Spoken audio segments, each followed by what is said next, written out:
जय श्री राधे, जय श्री कृष्ण।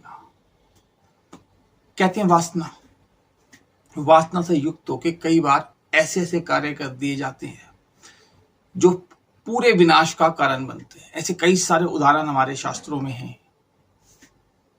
जैसे विश्वामित्र जो पूरे स्वर्ग का निर्माण कर रहे थे, मेनका के साथ कंट्रोल नहीं हो पाया और हुआ क्या, स्वर्ग का निर्माण रह गया। ऐसे एक किस्सा रावण के साथ है। रावण सीता माता का हरण तो बेशक उसने वासना से ओतप्रोत होकर ना किया हो, लेकिन ऐसा एक प्रसंग आता है कि जिसमें विश्व विजेता बनने के बाद जब स्वर्ग गया रावण, तो वहां पे एक अति सुंदर अप्सराएं वैसे ही सुंदर होती हैं, तो लेकिन दो खास अप्सराएं थी जो इंद्र की महल के अंदर थी, एक मेनका और एक रंभा। रावण जो है रंभा को देखकर आकर्षित हो जाता है और रंभा का हाथ पकड़ लेता है, मतलब जबरदस्ती करता है। रंभा उसको सचेत करती है कि आप ऐसा नहीं कर सकते, मैं आपकी पुत्र वधू के समान हूं। और रावण ने पूछा, रंभा तुम मेरी पुत्र वधू कैसे हुई? तो उसने बोला कि आपके बड़े भाई कुबेर के पुत्र नल कुबेर के लिए मैं आरक्षित हूं, तो इसी तरह से मैं आपके जो है पुत्र वधू समान हूं, आप ऐसा ना कीजिए।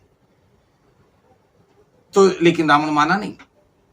तो जब ये बात नल कुबेर को पता चली तो उसने रावण को श्राप दिया कि जब भी कभी तुम किसी स्त्री की इच्छा के विरुद्ध उसको छुओगे भी तो तुम्हारे सिर के 1000 टुकड़े हो जाएंगे। तो ये श्राप नल कुबेर ने रावण को दिया था। कब? जब रावण ने रंभा के साथ जबरदस्ती करनी चाहिए। तो इतना बड़ा ज्ञानी रावण, लेकिन वासना सारे ज्ञान से ऊपर, इसको काबू करना अत्यंत आवश्यक है।